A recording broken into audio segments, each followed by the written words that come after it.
Now, I want to start out today, guys, with a little story time before we get into the episode because, as you would have seen by the title, right, we're talking about the Fabergé eggs, and I actually have had the prestigious honor of seeing one of these bad boys for myself last year. And my God, guys, it was genuinely one of the most insane experiences of my life. So, giving you a bit of a recap right before we get into it.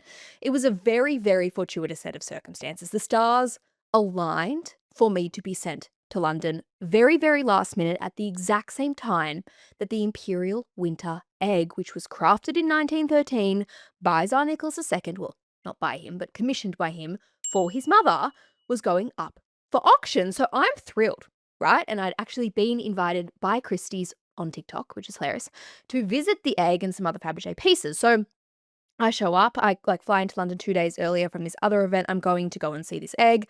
I'm pretty nervous, I spent so many of my years kind of researching and ogling over these kind of things. Like they're definitely a big Roman Empire of mine. Like it kind of felt like going on a first date with someone I had a crush on for ages, like I'd admired it and I was finally going to see it.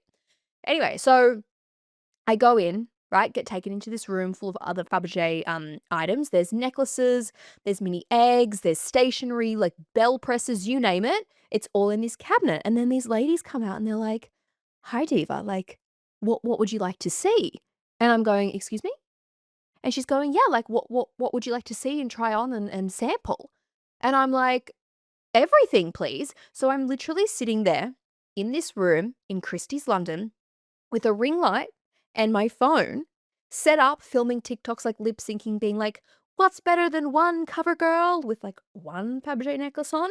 Two cover girls next to," right? Picture that, just me filming a TikTok next to this gorgeous Indian man with the biggest ruby pinky ring that I have ever seen, like a stone on his pinky on one side with his little like jewelry thing. He's like there, for business.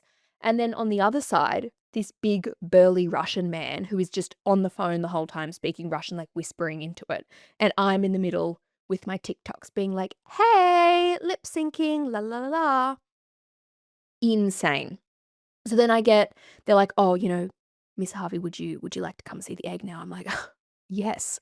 So I get taken, I have to go through 2 metal detectors into this little black room with Margot, this incredible, Fabergé expert. She was the one who was managing the sale of this egg.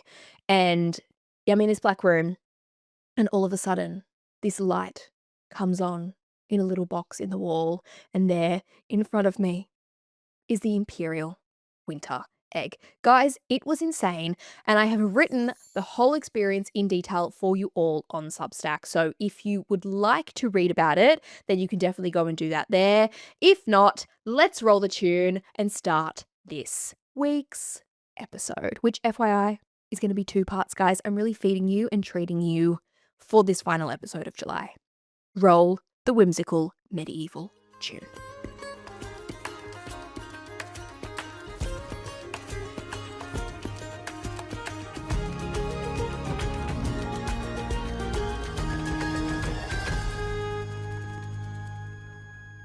Hi guys, and welcome back to Hot History, your corner of the internet where we cover all the things in history that you probably should know, but don't.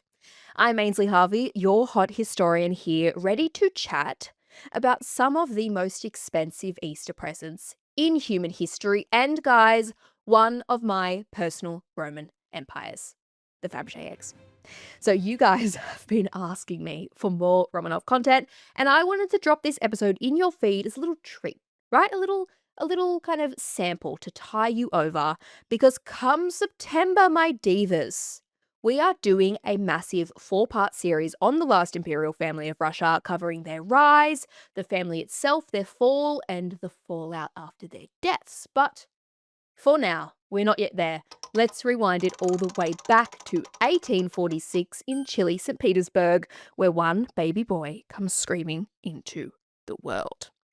Son of a successful Baltic jeweller, Peter Carl Fabergé was born on the 30th of May 1846 as one of 4 children, and while not, Romanov rich, the family did have a pretty comfortable middle-class life in Russia, with his father, Gustav, working in his own jewellery shop, which he'd opened 4 years earlier.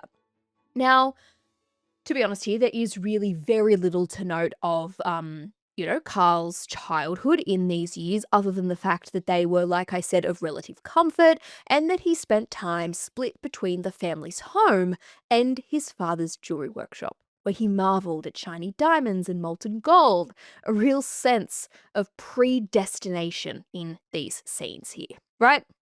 But things really began to change when Carl turns 14, because it was then that the family almost overnight upped and moved to Germany, leaving the family business to be managed by trusted workers back in Russia. And it was here that Carl's education really began. So despite becoming this kind of key figure in Russian, jewelry and heritage, he did a lot of his training outside of Russia, particularly in the city of Dresden, where he took courses at the city's University of Fine Arts, and in 1864, around 18 years old, he undertook what can only be compared to Blair and Tsarina's Parisian summer, right? Which the Victorians called the Grand Tour. But instead of shopping or, sleeping with artists and princes, Carl bounced from jewelers to goldsmiths all across Germany, Italy, France, and the UK, spending what free time he had wandering around Europe's best galleries and museums until 1872, when, at age 26, Carl returned to Russia to marry his wife, Augusta Julia Jacobs, and, of course, to inherit his father's business. So a continental man who's learning lots of stuff, kind of, like I said, outside of Russia. Now, many great creations came out of this 1872 year, right? A really important year here, with 5 sons between he and his wife, and a decade of intense training under his father's most skilled jeweler, a man named Hiscius Pendon. And by 1882, now in his mid-30s, Carl was matured and skilled enough to take on sole responsibility for the running of his father's company as master goldsmith. So he spends a lot of time kind of training and raising his family before really taking it over. But he was not alone in this, guys, and people always forget this. He had a brother called Agathon, not to be confused with Aragorn, aka like the constant vision of my tween years, if you know, you know. And he was actually a really major part of this success too, largely because it was his idea to attend the All-Russian exhibition in Moscow. Now, this is basically a giant version of the Sydney Royal Easter Show, right? Which displays all like the very finest of Russian craftsmanship and splendor and art. And my,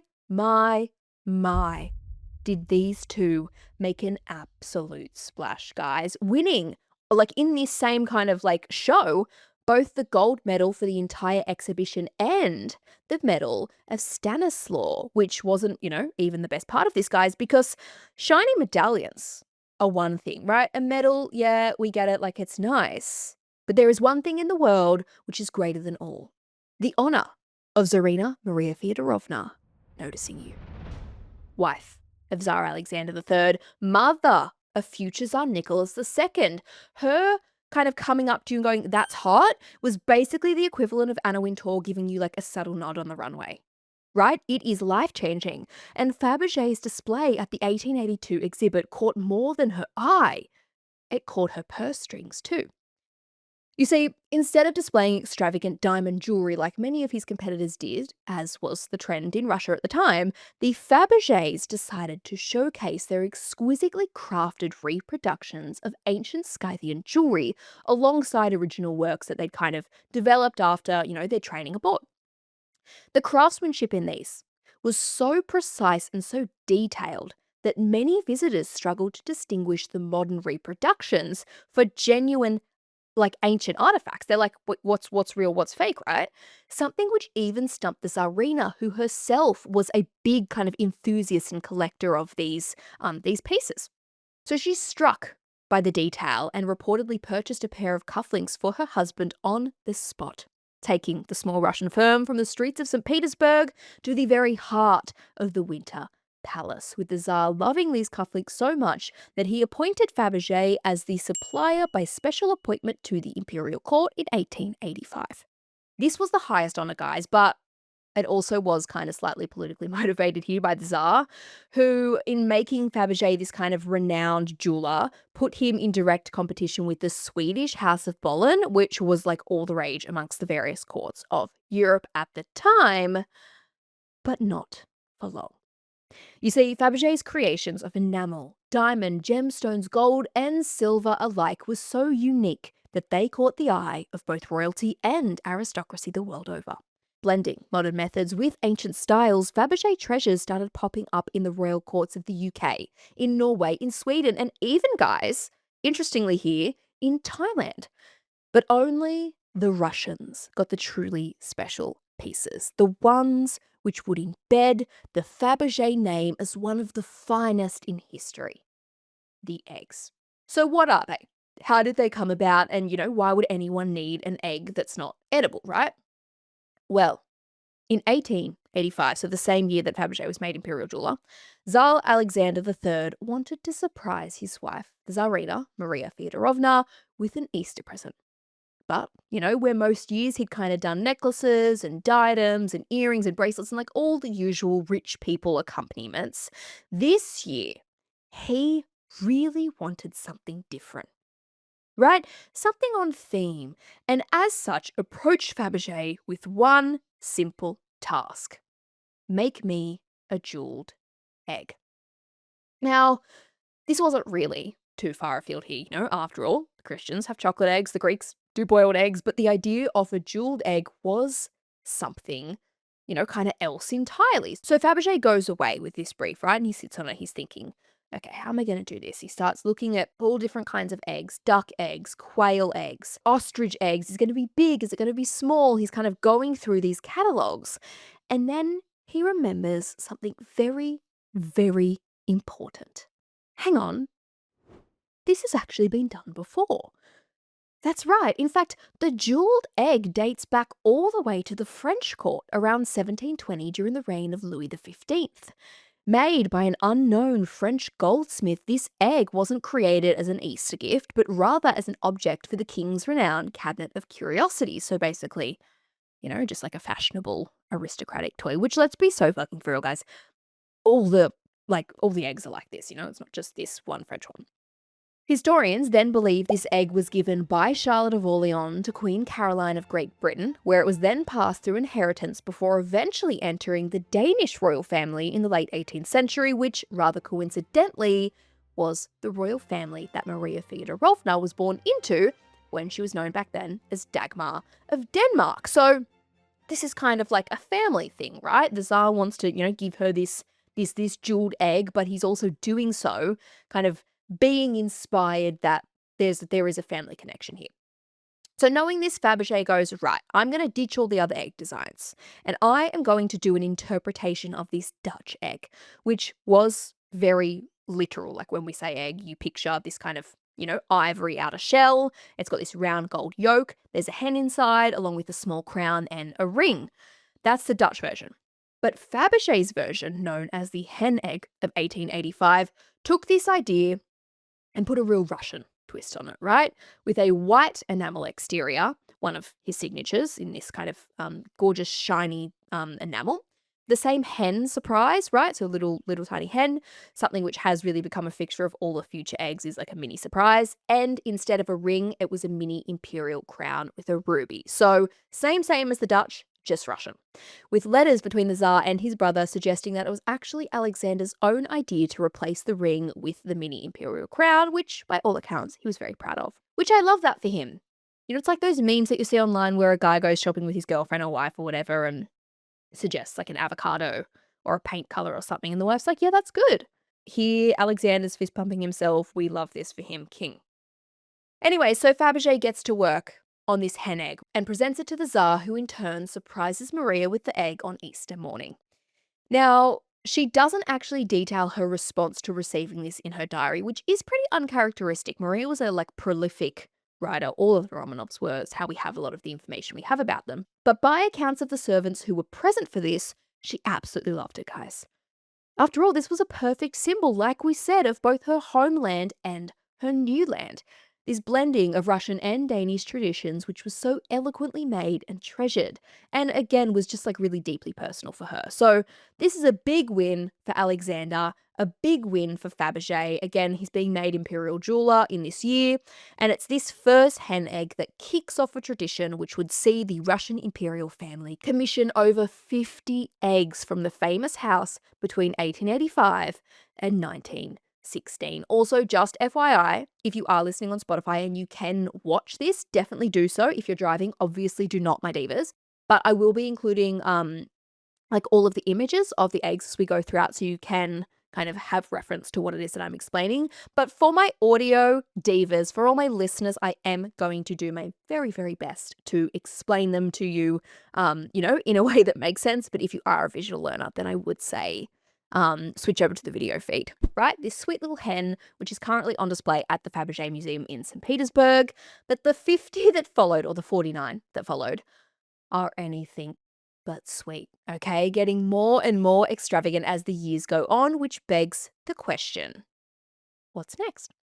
Well, having been proven a very good gift giver, Alexander commissioned another Easter present the following year in 1886, which was yet another version of the hen egg, this time with a sapphire pendant, which is, very sadly, now lost.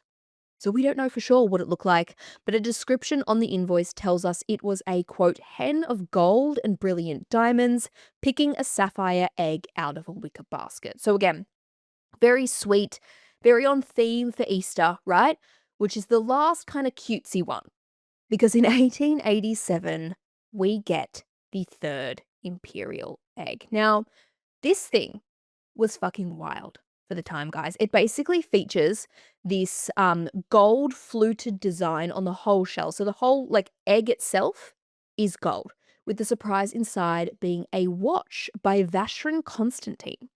Like, it really puts the hen eggs to shame here. They're so cute, but in terms of execution and detail, plus of course the present, mwah, chef's kiss here for the third Imperial Egg. And this one has a bit of an interesting history as well, because it went missing and was thought lost for many, many years until it was actually rediscovered in 2011 when an American scrap metal dealer found this Fabergé egg in a pile of junk and purchased it to melt it down. But just before throwing it into the forge, he recognizes this small little emblem and, pulling out an old book on the Russian Revolution, believed it was Fabergé. After verifying its identity, which was in fact the lost third Imperial Egg, he sold it to a London jeweller named Wartsky for an estimated 33 million US dollars. Now, guys, I like to think, okay, that I'm a pretty good thrifter. I'm at flea markets, I'm on eBay, I'm on Vinted, I'm digging through the op shop shelves. But to thrift a Fabergé egg, that is some god tier behavior. So what's next? Well, we have the 1888 cherub with chariot egg, which could be our chance for the Thrift Olympics, because this baby is also missing, all right? So keep your eyes peeled. Now, we don't know much about it, only again what the invoice says, which is broken up into two line items. The first noting there is a cherub picking a chariot with egg, which was 1,500 rubles, and a cherub with a clock in a gold egg, 1,600 rubles. Again, very hard to like imagine what that kind of looks like. But this did go on display in 1902 at the Von Dervis exhibition, which resulted in this hilariously blurry photo, which shows us barely anything. And while we don't really have a clue where this is today, we do have a catalogue from Lord and Taylor, which is a jewelry brand from 1934, which describes something extremely similar here. It says, a miniature silver amour, cherub, holding wheelbarrow with Easter egg made by Fabergé Court Jeweller. So this very likely could have been the 1888 egg. We just have no idea where, it's kind of gone. Next, we have yet another lost egg, which is the 1889 Necessaire egg, which Fabergé researchers say was made of gold and completed in the Louis XV style, with rockily relief decorations containing articles of a lady's toilette as the surprise. Now, again, we do know that this egg was held in Anchikov Palace in St Petersburg in 1917 during the Revolution, but we don't really have any idea what happened after this. If it kind of went to the Kremlin Armory, if it was sold overseas. Again, you could, be on for a good thrift day if you found this one. So Alexander's next gift to his darling wife was then in 1890, and this one was even more personal than the hen egg because Fabergé made the surprise a 10-panel screen of the various Danish palaces of Maria's childhood, painted in watercolors on mother of pearl. Now, this one is found, by the way, guys, so we do have good photos of this. And according to the Met Museum, this egg has one of the most sophisticated palettes of all the imperial eggs, with the outer shell, so like the egg itself, being an opalescent pink enamel, which opens to reveal a 10-panel gold screen, which was wrapped in a crimson velvet pocket. So this is like pure nostalgia for the Empress, right? Basically the equivalent of those digital photo frames for old people in retirement homes, like, oh, that was our house there, and that was this place we stayed at on holiday. Like, I think this genuinely is one of the most romantic eggs in the collection, between Maria and Alexander at least, because it was this like really sense of home for her. And it currently does live in the museum in Gallery 545 for anyone heading stateside soon. And again, I want to reiterate, if you get the chance to go and see these eggs, even if it's like a little way out of your journey, please go and do it. It gives you such an incredible insight into this world and this like kind of level of craftsmanship. So that brings us to 1891, which is when we find the memory of Azov egg, which is the first surprise that's super, super sculpturally detailed here, holding a replica of the Imperial Russian cruiser Pamiat Azova, which two of Maria's sons, so Nicholas and George, took on journey to the east between 1890 to 1891. So this kind of was made as a commemoration to that trip.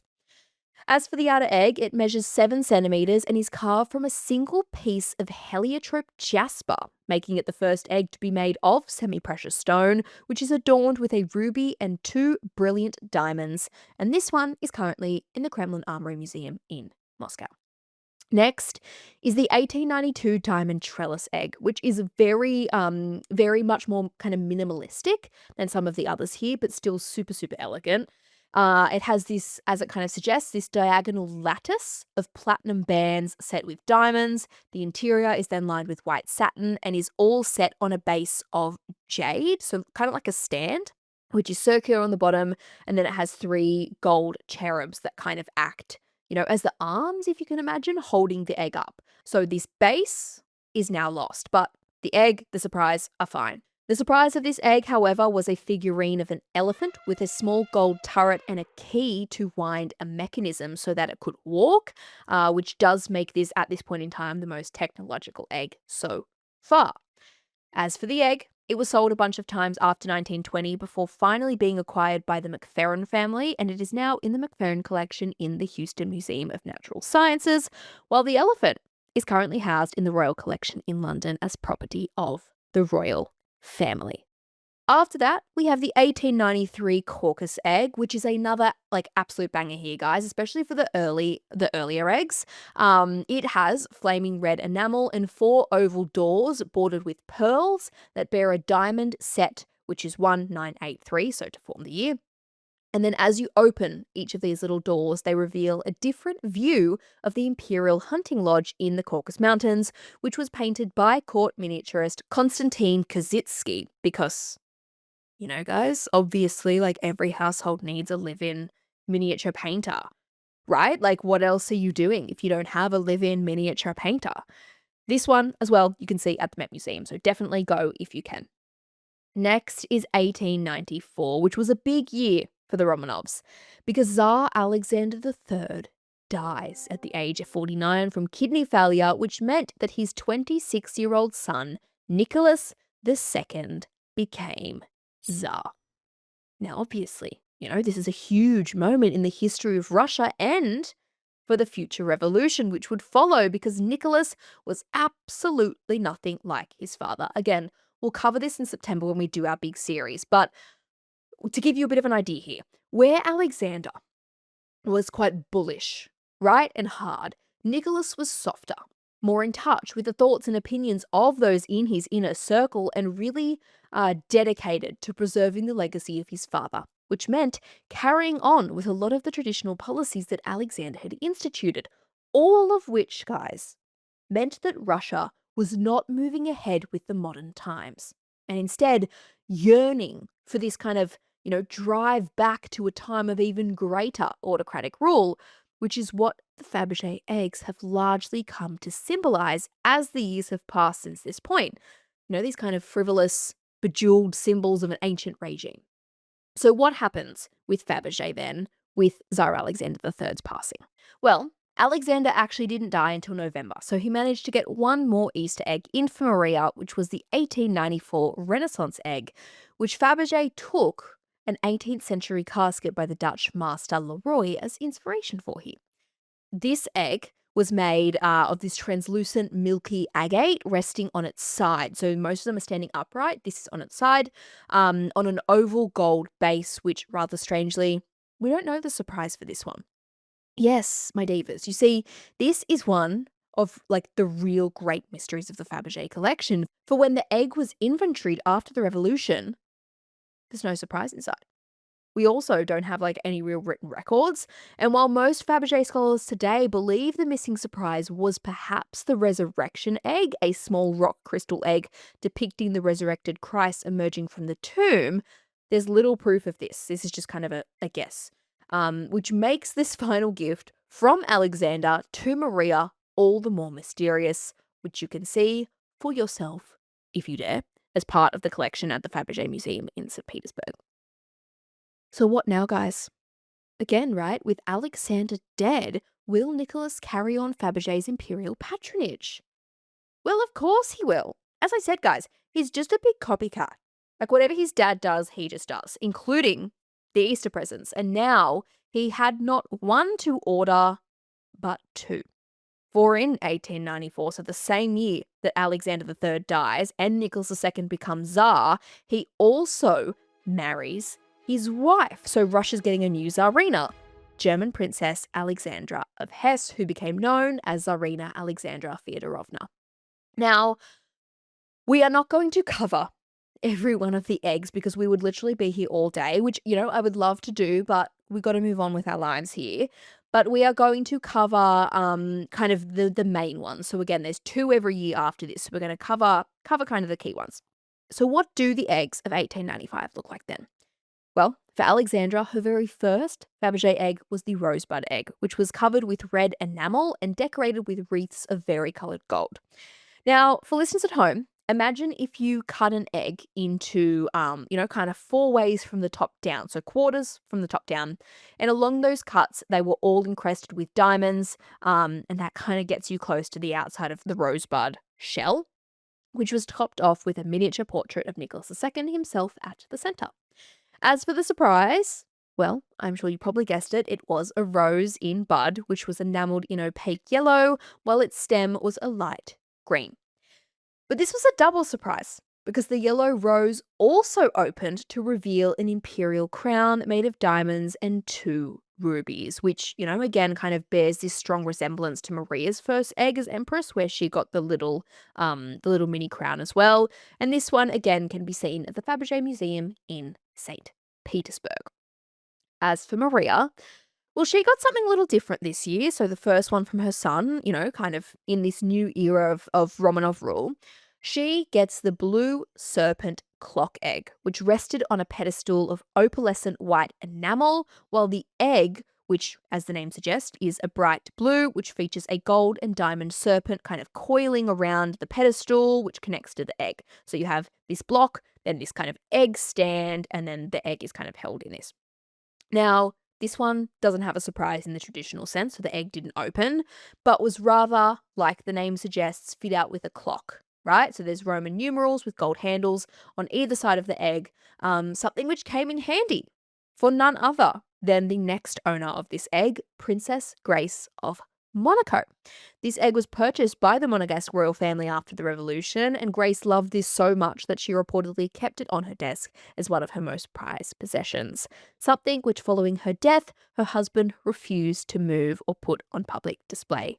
It does, however, today remain as part of the family collection and is on display. I'm not sure what museum, though, or if it's just kind of like in the palace, but yeah, this one was a Grace Kelly owned object, which is kind of a, if you're Grace Kelly and you're going to be a part of a royal family, like, That's a pretty good perk. All right, so next we have the 1896 12 monograms egg, which was presented to Maria by Nicholas as a memorial to the marriage and reign of his parents following Alexander's death. Framed and set in gold and rose-cut diamonds, the shell consists of 6 panels made from translucent blue enamel, which feature the imperial crown and the joint monogram of Alexander III and Maria, which are also in diamonds. As for the surprise inside this one, it features yet another folding screen with 6 framed portraits of Alexander in different uniforms with 10 sapphires. So a real testament to their rule as Tsar and Tsarina, which Maria kept at the Anichkov Palace until her exile, after which the egg and surprise was split up with her grandson Prince Dmitri putting the surprise up for sale through Christie's London. Meanwhile, the egg was sold by the Soviet government in the 1930s to Hillwood Estate, the current house for the egg. That same year, Alexandra got the rock crystal egg, which is probably, I would say, the most unique of the bunch here because it is totally see-through, literally like a piece of glass, like kind of like a snow globe, in many ways. But instead, this egg was made from white rock crystal, which displayed the inside surprise. 6 small frame screens of various palaces mounted on a gold faceted column, which all revolve when the central column is turned by the giant emerald at the top of the egg. So basically, like, if you imagine a snow globe, but it had kind of like a music box that you spun at the top and then the panels inside kind of moved around. Something you can see for yourself at the Virginia Museum of Fine Arts in the US of A. All right, next up is a big one, guys. Okay, arguably the most famous of all the Fabergé eggs and star of Ocean's 12, the coronation egg gifted to Tsarina Alexandra by her husband Nicholas II in 1897 to mark the coronation of Nicholas and Alexandra, was made, making it the first egg dedicated to an important political event. The main shell of this egg is the unmistakable translucent yellow galoche enamel, which is designed to look kind of like little suns branching out, which Fabergé actually got the idea for when he saw Nicholas and Alexandra's gold brocade mantles that they wore during the rite of Holy Coronation. So, turns out, in Fabergé's case, inspiration lies anywhere, especially when you get a front row seat to big events like this. As for the other elements of the egg, it obviously needed to be deeply, deeply patriotic, right? Again, this has political significance at this point. So the yellow enamel was paired with teeny tiny black enamel and diamond encrusted eagles, which was the Romanov crest, arranged in a lattice pattern and all topped off by a large flat rose cut diamond on the top. As for the surprise, well, it has a tiny, super, super realistic copy of the carriage that pulled Alexandra into the capital of Moscow on May 9th, 1896 for the coronation itself, which was built in 1793 for Catherine II. So this surprise is both personal and historic. Now, it was created by George Stein, a young jewellery master who regularly visited the court stables in St Petersburg to ensure the miniature could be as accurate as possible here, which, by the way, was super common with Fabergé eggs. They weren't all made or designed by Peter Carl Fabergé, but rather a variety of different masters who we will talk about later, which really brought the full collection to life. Something which, when you look at the kind of different designs and skills needed to build each of them, makes sense. But back to the coronation egg here. This mini kind of gold carriage inside, right, is not only fit out with red enamel and diamonds, but it is actually functional. Yeah, this tiny little mini carriage has wheels which turn and roll in accordance with all the rules of its real life version, including doors which open via teeny tiny little gold handles and steps. So you open the door and little steps come out. So super intricate and detail orientated here. And as I said, is largely the most famous thanks in part to its many owners, who included Malcolm Forbes, who purchased the eggs via Armond Hammer, grandfather of disgraced actor Armie Hammer, who acted as a fence for the Bolsheviks after the revolution, which I do just want to slightly deviate from the Fabergé eggs for a minute, guys, and talk about here, because this is a wild story, okay? So the Hammer family actually have deep roots in communism, with Armand's father, Julius Hammer, becoming a founder of the Communist Party in the USA, naming his son Armand after the party's emblem, the arm and Hammer. Now, Armond was an American businessman and oil executive who made a fucking shit ton of money throughout his life. And as I said, thanks to the communist ties, was deeply linked with the Bolsheviks after the fall of the Romanov family, becoming one of their most important Western buyers of imperial artifacts, which he obtained while living and doing business in the USSR. Now, we do know for certain that he purchased numerous Fabergé objects directly from the Soviet government as part of this arrangement, which he later sold off for mass profit, including around 10 Imperial Fabergé eggs, although the exact number is debated because some did pass quickly through his hands into others, but 10 is kind of, roughly agreed to as the number here. Now, given the communist ties, alongside various other unsavory business dealings and the fact he was in no uncertain terms, guys, a predator to both women and beyond, Armand has a very, very complicated legacy.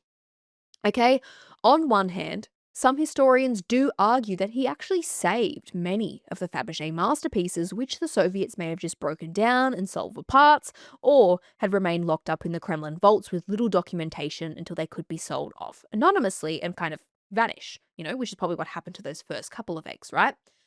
But others argue he really did profit from the liquidation of Russia's cultural heritage, buying these extraordinary treasures at rock bottom prices from a government desperate for foreign currency who carried out tragic acts on their own peoples that he essentially helped fund, right, through these sales.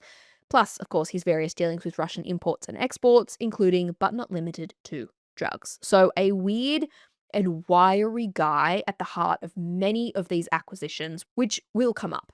But back to the coronation egg, which, as we said, was sold to Malcolm Forbes of Forbes magazine in 1979 for 2.16 million US dollars, which he really kept as the crown jewel in his expanding collection of Fabergé eggs, which he displayed in his office. Today, however, it is more safely and carefully cared for by the Fabergé Museum in St Petersburg. So now let's look at 1898, where Maria got something a little smaller and certainly more unique in the pelican egg. So the year before, the Dowager Empress oversaw the centenary of charitable institutions, which the pelican, which kind of rested on the top of this egg, represents in Russian culture. But what did it look like? Well, it was made of white enamel with gold and diamond wings, which, as I said, was kind of mounted on top of this golden egg and stand. The engraving, which is very, very detailed for this egg, notes 1797 to 1897, so again, the centenary of the charitable institutions marked here, and is paired with more engraving of a wreath and other kind of decorative laurels and vines and things, which, make the gold egg look more fancy.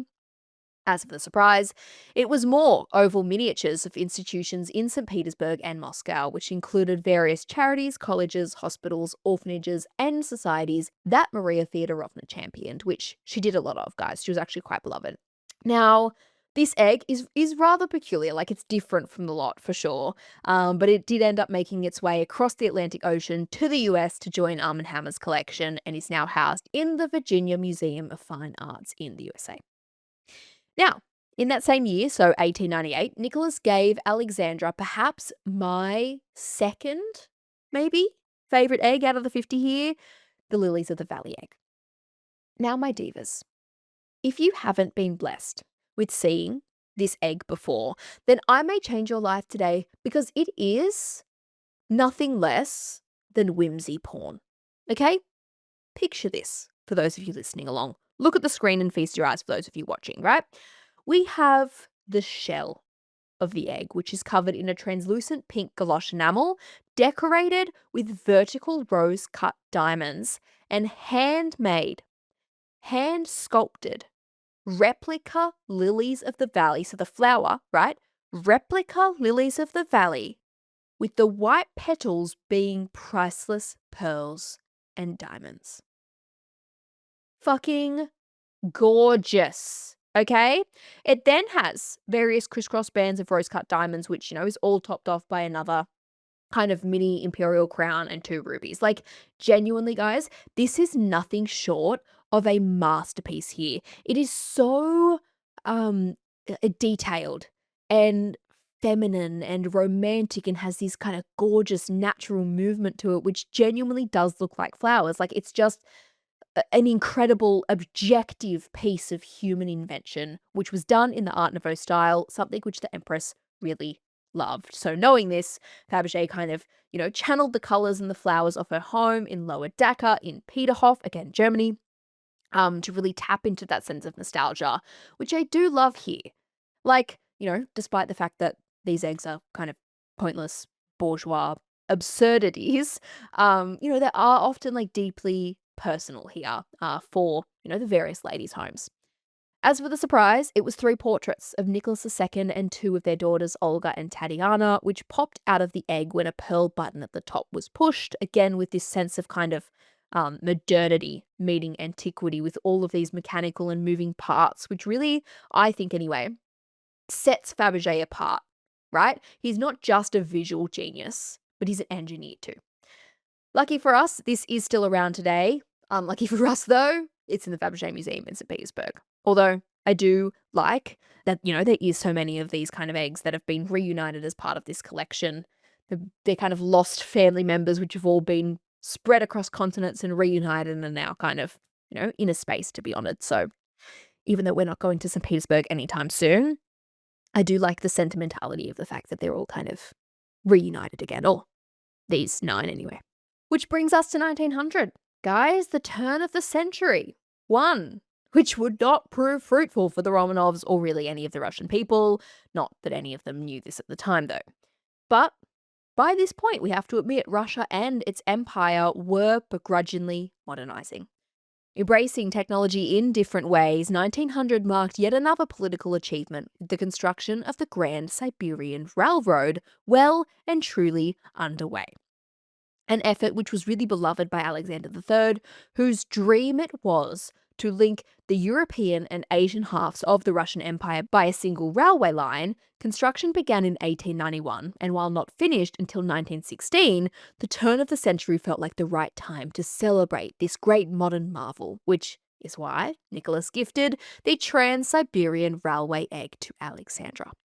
Now, before we carry on with the egg, I do just want to go, train nerd for a minute back onto this railway, which still to this day is the world's longest continuous railway line, spanning about 9,289 kilometers through the Russian nation, with the main tract connecting Moscow and Vladivostok, which Vladivostok is such a fucking cool word to say. Like, every time it comes up in this, I just want to, it does something to my brain. Anyway, the main track connecting Moscow and Vladivostok, spanning 8 time zones and taking about 7 days to travel in total. Again, right, with this goal of kind of expanding Russian influence to East Asia and capturing global trade from the British at this point. So it is no wonder it became the egg choice for 1900. So what does it look like then? Enough train talk, back to the egg. Well, the egg rests on a pedestal of white onyx and supports 3 golden griffins who again hold the egg up with their wings, so kind of like a stand. From there, the egg is made up of this green enamel, but the middle part, like this kind of middle band around it, is silver-plated metal, which was engraved with a map of Siberia saying the Great Siberian Railway in the year 1900, topped with a crown. So very much a kind of testament, right, to the span of this kind of new marvel. As for the surprise, the interior, lined with velvet, held a mini replica of a train which had 5 rail cars and a locomotive. This thing, guys, could not only be set in motion using a golden key to wind it up, but was so detailed it featured a ruby lantern, diamond headlamps, it had direct service to Siberia, ladies only, smoking carriage, non-smoking carriage, first and second class carriages, all detailed and engraved into it. Right? Crazy. To have these eggs and then these little mini surprises, and for the surprises to be so detailed is wild. And this one is in the Kremlin Armory Museum in Moscow. So the Bolsheviks held on to this one after the revolution. So what about Maria? What did she get in 1900? Well, for this, she received the cockerel egg, which was yet another clock design. This diva had so many of these fucking Fabergé egg clock things over the time. It's kind of wild. Anyway, The egg had a round clock face at the center, which was covered in iridescent white galoche enamel with diamond Arabic numerals and filigree gold arrows, while the actual shell itself was an incredible purple galoche enamel, all of which was supported yet again by a series of pillars and a base, which was done in the French 17th century style, which largely became the Russian 18th century style. So kind of very on brand. As for the surprise, as the name suggests, it was a small singing cockerel bird with natural feathers that came out at the top of the clock, opened its beak, flapped its wings. So quite like a bit of fancy bit of tech embedded into this clock here, which also did have great symbolism with this little bird timed to follow the sun, and as Nicholas himself described it, sing the dawn of the coming century, which, it turns out, would be less of a song and more of a scream. Something which none of the Romanovs truly saw coming at this point in history, especially as they approached 300 years of imperial rule. An ignorance which seemed both ironic but also, of course, devastating. Which does bring us to the end of this first part of today's episode, my divas. Like I said, there's simply so many eggs and so little time. So I have to split the episodes into so we can give proper kind of credence to each of these marvelous creations and their varying fates. But because I love you all, right? I am nothing if not a benevolent hot historian. I'm not going to make you wait. So you can go ahead and watch or listen to the next part right now, because I've just decided to give you double the wisdom instead today. So head over there for part 2. Otherwise, it's been a pleasure getting down and dirty in time with you. You can find us on Instagram and Substack at Hot History Club, and on TikTok and YouTube as hot.history. Love you, bye guys. Although let's be real, not for long, because I'll see you in a jiffy in part 2. Make sure you go and watch it right now.